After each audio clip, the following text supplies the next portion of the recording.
bukan uang, bukan tampan, bukan pula kedudukan, tapi cintaku harapan. Teneran, teneran, teneran.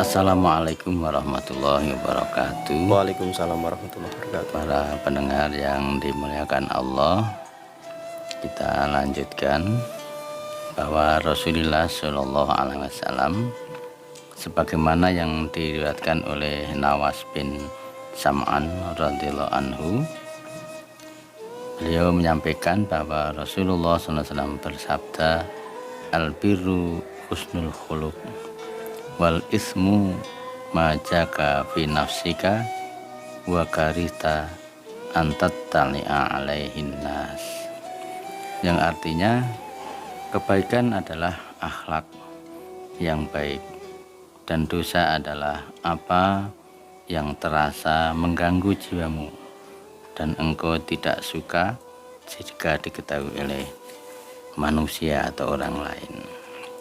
Nah, hadis ini juga ada dari sahabat Wabisah bin Ma'bad radhiyallahu anhu menyampaikan bahwa ketika beliau mendatangi Rasulullah Shallallahu Alaihi Wasallam, lalu beliau bersabda, engkau datang untuk menanyakan kebaikan. Lalu sahabat Wabisah itu menjawab, enggih, ya Rasul, saya menanyakan akan sebuah kebaikan. Lalu Rasulullah SAW menyampaikan sebagaimana hadis yang ada tadi, yaitu agar kita selalu meminta pendapat hati kita. Mintalah pendapat hatimu. Kebaikan adalah apa yang jiwa dan hati tenang karenanya, sedangkan dosa adalah apa yang terasa mengganggu jiwa dan menimbulkan keraguan-keraguan dalam dada, meskipun itu hanya sedikit. Nah, ini orang tua kita memberikan ajaran pada kita dengan adanya sebuah sekar, dodot iro kumidil bedah ing pinggir jlumatono dondomono kanggo sipo mengko sore. Wah, artinya sebenarnya kalau kita melakukan kebaikan itu rasanya itu plong gitu, tidak ada apa-apa, nggak ada yang ganjel. Tapi kalau melakukan suatu hal yang kurang baik, itu kadang-kadang setelahnya kita bingung. Wah, ngopi nek konangan. Itu menimbulkan sebuah keraguan-keraguan. Maka hal yang seperti itu yang sering terjadi pada kita, hendaknya kita harus waspada dengan semaksimal mungkin untuk selalu berusaha menjadi pengantin anyar yang di situ diberi pakaian yang sangat indah, yang sangat bagus untuk menutupi kekurangan-kekurangan yang ada pada diri kita. Hunna libasul lakum wa antum libasul lahun. Wanita adalah pakaian laki-laki dan laki-laki adalah pakaian wanita. Maka hendaknya saling memantaskan diri di antara satu dengan yang lain. Itu tadi tentang apapun yang kita kerjakan, sebenarnya kalau dalam hati kita ini Ustadz, sebagai saringan. Iya. Kalau memang itu salah, sebenarnya hati kita sudah tidak mau, cuman kitanya yang tidak menggubris lah, dalam artian begitu. Suka maksa-maksa. Tapi sebenarnya dalam hati kecil tetap ada rasa ketakutan kalau memang itu hal yang salah, ya Ustadz. Iya. Jadi hadis tadi menyampaikan tentang ajaran dalam sebuah keluarga ya. Jadi ada sahabat yang datang karena di dalam keluarga itu ada masalah. Lalu belum Nabi sudah bersabda, engkau kesini akan menanyakan sebuah kebaikan. Ya Rasul, benar itu yang sahabat wasbah tadi ya, bahwa kebaikan itu adalah sesuatu yang membuat nyaman di hatimu, sekalipun itu hal yang sepele. Sedangkan suatu dosa atau perbuatan yang tidak baik walaupun sedikit dia akan menjadikan dirimu menjadi ragu-ragu untuk mengatakan dan mempertahankannya. Maka tinggalkanlah keraguan-raguan itu. Jadi yang dimaksudkan meninggalkan keraguan-raguan itu adalah berkaitan dengan apa yang kita lakukan. Ini kira-kira bermanfaat bagi orang lain atau tidak. Ya kadang-kadang kita itu kan mohon maaf ya, dengan istri atau dengan anak ini sok menyampaikan suatu hal yang kurang baik, tapi nggak kerasa. Setelahnya baru madeg gitu. Nah, saya dulu pernah ketika wis meneng tak paringi permen itu oleh kakek saya ojo sembrono ora ndek permen wae permen gitu. Kalau dulu permen nih ya zaman kecilan saya itu kan permen itu kan wah suatu hal yang mewah ya. Adanya kan gelali. Gelali atau gula Jawa yang timut. Nah kalau sudah ada permen itu, dan permennya dulu macam-macam enak-enak itu. Nah ini suatu pelatihan buat kita. Maka kalau ada anak menangis, orang tua itu ngajarnya kayak lu kodoknya mencolot, kayak lu kodoknya mencolot. Ya memang kodok kan mencolot tadi, menyampaikan hal-hal yang benar. Lalu di situ berkaitan dengan sekar tadi ya, bahwa tak sengguh pengantin anyar, lalu digunakan sebagai balasan tentang dodot iro kumitir bedah ing pinggir jlumatono dondomono. Ini ada beberapa term ya. Salah satunya termnya ini berkaitan dengan hubungan antara seorang laki-laki dan seorang perempuan. Pada awal-awal ya, ketika melamar, ketika kenalan, itu kan yang tampak kan yang bagus-bagus sih. Yang bagus-bagus. Bahkan sampai ada duro sembodo. Duro sembodo itu artinya kita menggunakan hak milik orang lain untuk menuju ke tempat agar kita diberi sebuah pujian. Misalnya saya mau mengantarkan bunga gitu ya, minjem sepeda motor Mas Chandra. Nah, padahal ya nggak enak lah ya. Terus nah, tapi dalam hati ini aku tak nyentuh sepeda motor Mas Chandra, sepeda motorku ora patek api. Nah, ini merupakan duro sembodo. Nah, istilahnya orang Jawa mengatakan duro sembodo. Sesuatu perbuatan yang tidak dibenarkan, yang salah. Nah, duro itu kan ngapusi ya. Sembodo itu berakibat baik gitu. Lucu tuh ya, ngapusi kok berakibat baik ini. Jadi akibat-akibat yang diharapkan itu adalah suatu akibat yang baik di balik keterus-terangan yang ada pada diri kita. Yang kedua adalah duro sembodo ini. Ketika seorang laki-laki misalnya ditanya oleh istri, Mas, pripun tae rasane kurang legi napa kelegen? Pasti itu pasti ya ngene iki sing tak senengi gitu. Padahal mungkin lebih banget ya. Atau mungkin agak ada rasa lain di situ. Pasti yang ngene iki sing tak senengi. Itu adalah bentuk duro sembodo. Artinya digunakan untuk nglegakne ingkang garwa. Nah, lalu harus ditututi dengan kalimat pasti ya ngene iki sing tak senengi.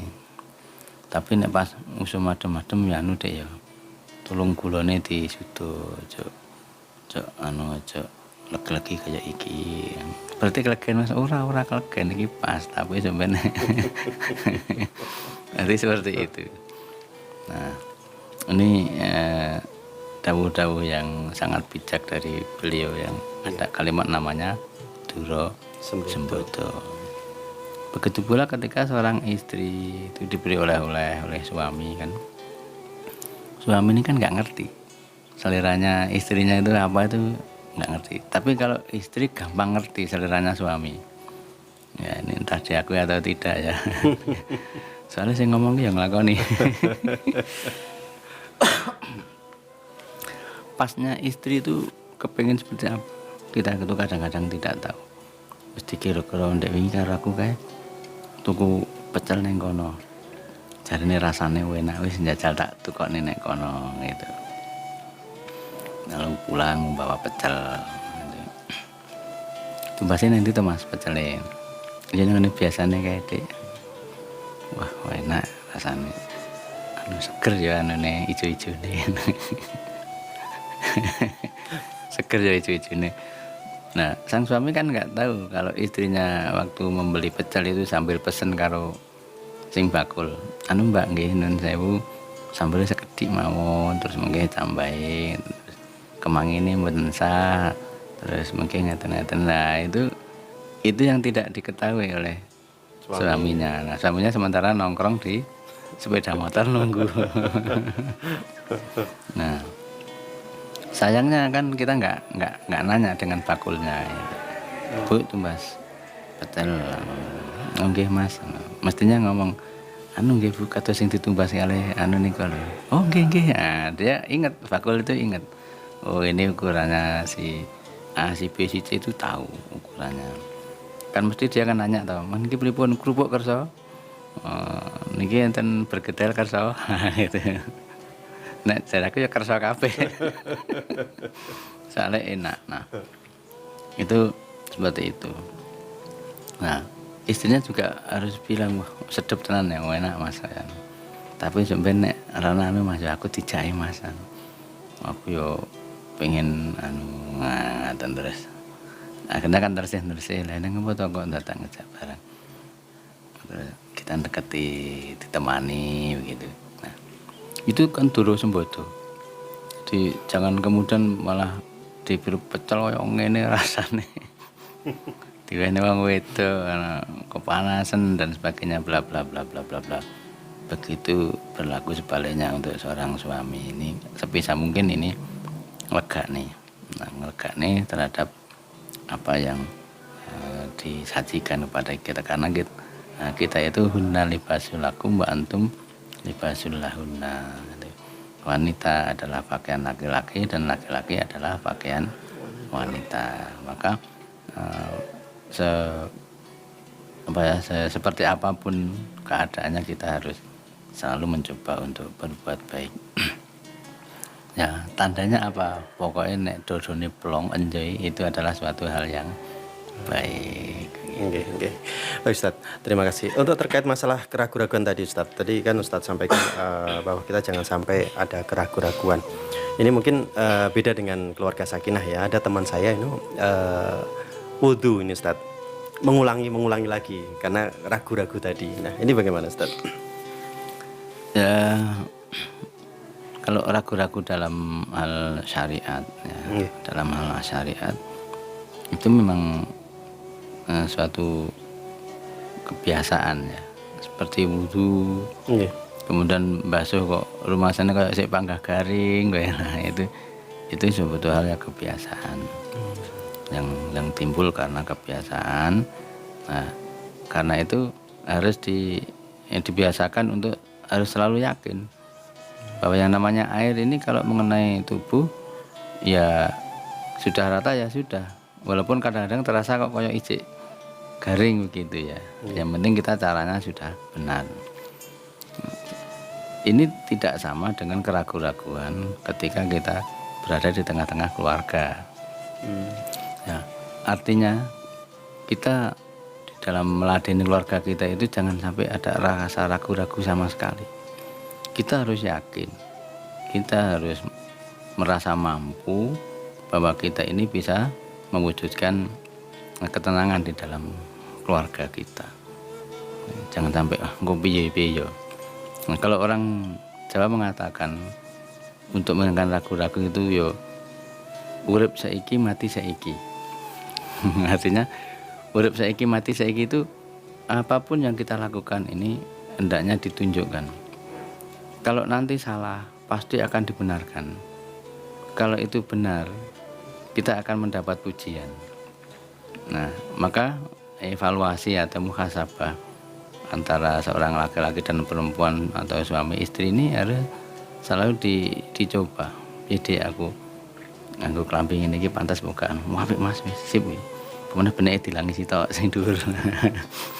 Kan ada pakaian yang dibuka, kan harus salah satu kan.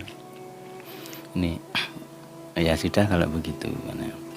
Dan wanita sebagai mir'ah atau sebagai kaca penggala laki-laki ini selalu akan jujur mengatakan apa adanya. Seharusnya seperti itu.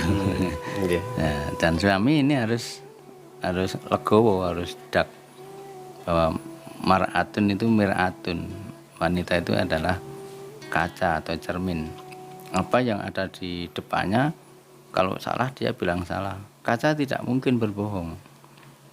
Nggak mungkin berbohong. Cuma bagaimana kita itu melihara kaca itu.